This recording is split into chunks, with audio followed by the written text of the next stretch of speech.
നമസ്കാരം. ഹലോ ഡോക്ടറിലേക്ക് സ്വാഗതം. കുഞ്ഞു പല്ലുകൾ എങ്ങനെ സംരക്ഷിക്കാം? ദന്തപരിപാലനം എങ്ങനെ? കുട്ടികളുടെ ദന്താരോഗ്യത്തെക്കുറിച്ച് ഇന്ന് നമ്മളോട് സംസാരിക്കുന്നത് തിരുവനന്തപുരം ഗവൺമെൻറ് ഡെന്റൽ കോളേജിലെ പീഡിയാട്രിക് ആൻഡ് പ്രിവെൻറ്റീവ് ഡെന്റിസ്ട്രി വിഭാഗം അസിസ്റ്റന്റ് പ്രൊഫസർ ഡോക്ടർ സന്തോഷ് പ്രശാന്താണ്. ഡോക്ടർ, ഹലോ ഡോക്ടറിലേക്ക് സ്വാഗതം. ഡോക്ടർ, ഈ കുഞ്ഞു പല്ലുകൾ സംരക്ഷിക്കുന്നതിന് എന്തൊക്കെ കാര്യങ്ങളാണ് ഏറ്റവും പ്രധാനമായി ശ്രദ്ധിക്കേണ്ടത്? ഏറ്റവും പ്രധാനമായിട്ട് കുഞ്ഞു കുട്ടികളുടെ ദന്ത സംരക്ഷണത്തിൻ്റെ പരിപൂർണ ഉത്തരവാദിത്വം അവരുടെ മാതാപിതാക്കൾക്കാണ്.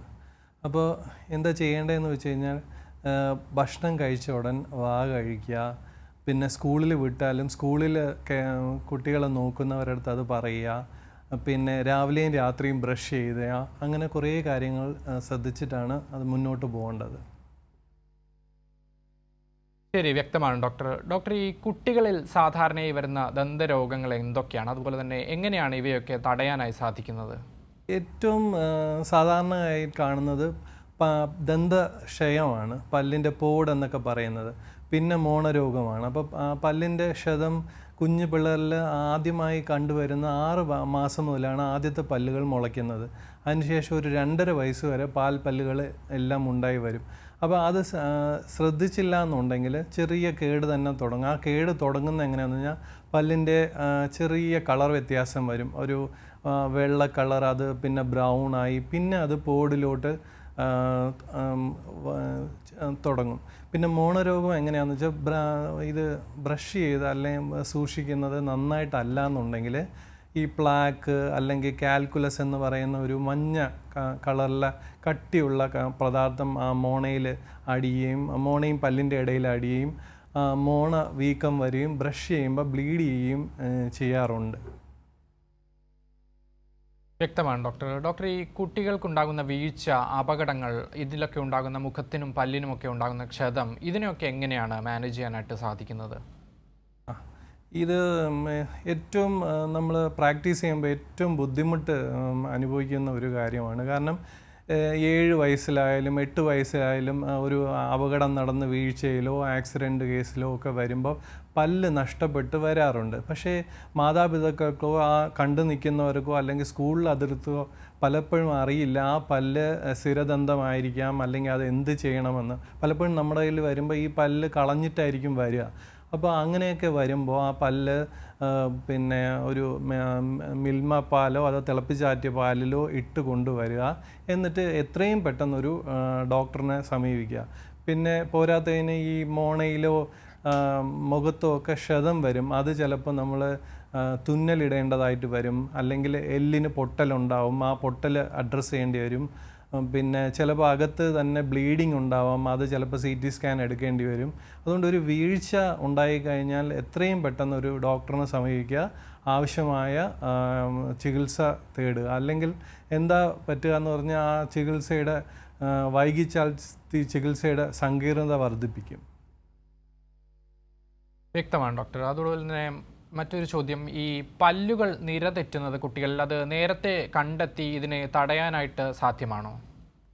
ഈ സാധാരണയിൽ കണ്ടുവരുന്നത്, അല്ലെങ്കിൽ സാധാരണ പൊതുജനങ്ങളുടെ ഒരു അഭിപ്രായം 12 വയസ്സാകുമ്പോൾ കമ്പി കെട്ടിയാൽ മതി എന്നാണ്. പക്ഷേ അങ്ങനെയല്ല.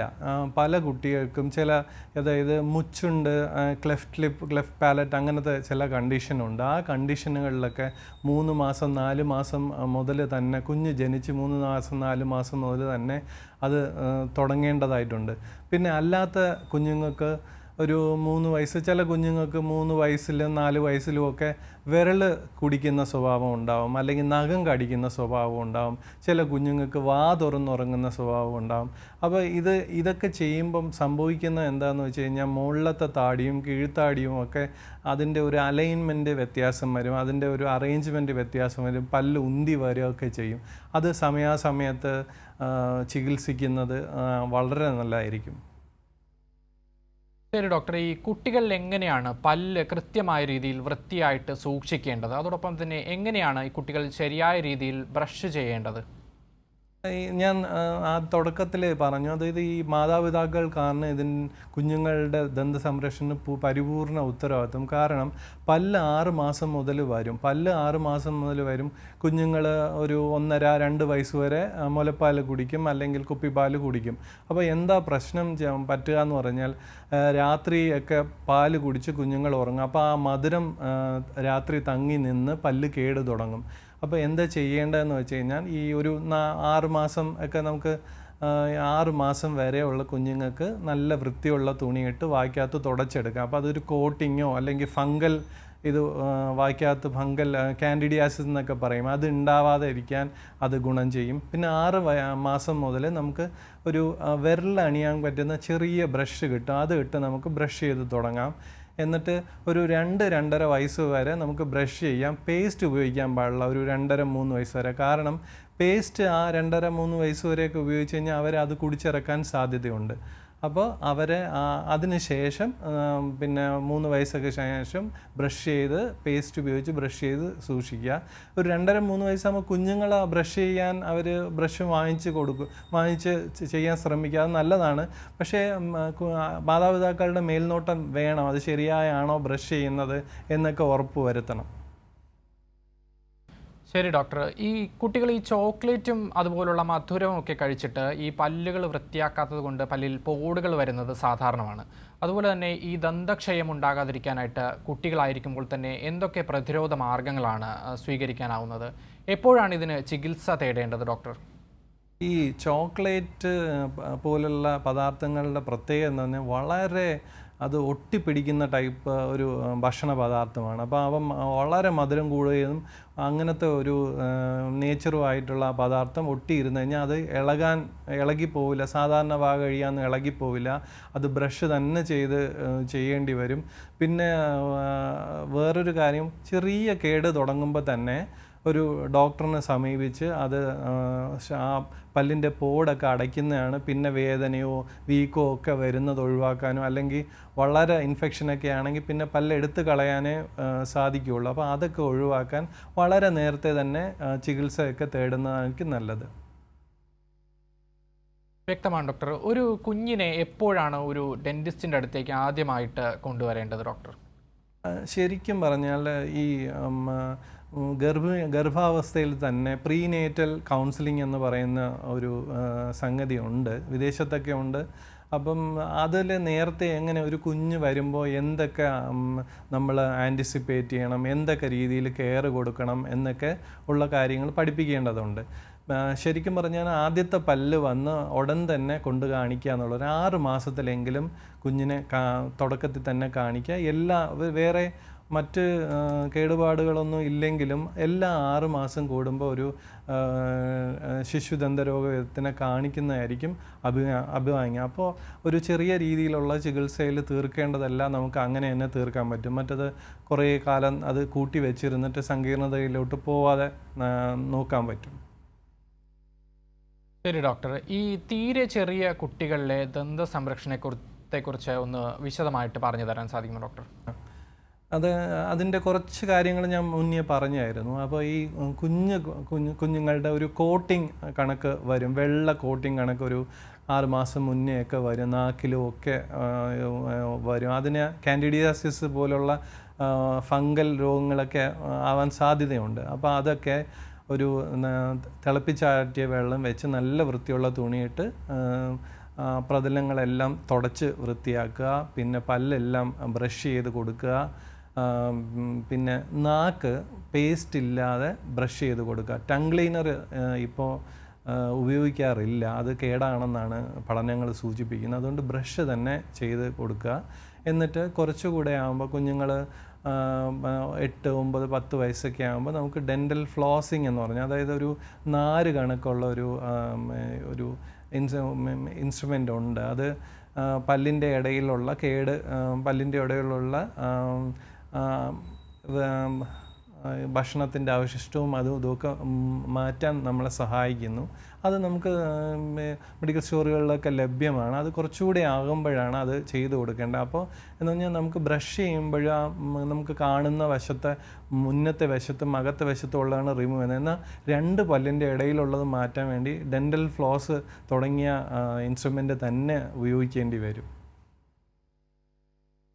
ഡോക്ടർ, ഈ ചില അവസരങ്ങളിലൊക്കെ സോഷ്യൽ മീഡിയയിലും മറ്റും കാണാറുണ്ട് പല്ലോട് കൂടി കുഞ്ഞുങ്ങൾ ജനിക്കുന്നു എന്നെല്ലാം. ഇതിലെ വാസ്തവം എന്താണ്? അത് നമ്മൾ വളരെ കൂടുതൽ കാണാറുണ്ട്. അതിനെ നിയോനേറ്റൽ ടീത്ത് അല്ലെങ്കിൽ നേറ്റൽ ടീത്ത് എന്നാണ് പറയുന്നത്. അപ്പോൾ ഇതിൻ്റെ ഒരു പ്രശ്നം എന്താണെന്ന് വെച്ച് കഴിഞ്ഞാൽ ജനിക്കുമ്പോൾ ഉടൻ തന്നെ ആ കുഞ്ഞുങ്ങൾക്ക് ആ പല്ല് ഉണ്ടാവും.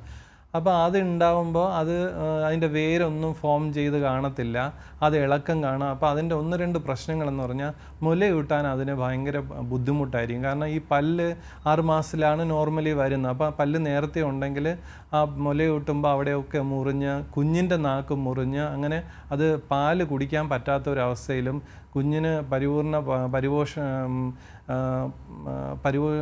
ഭക്ഷണം അല്ലെങ്കിൽ പാല് കിട്ടാത്ത അവസ്ഥയിൽ ഒക്കെ എത്തും.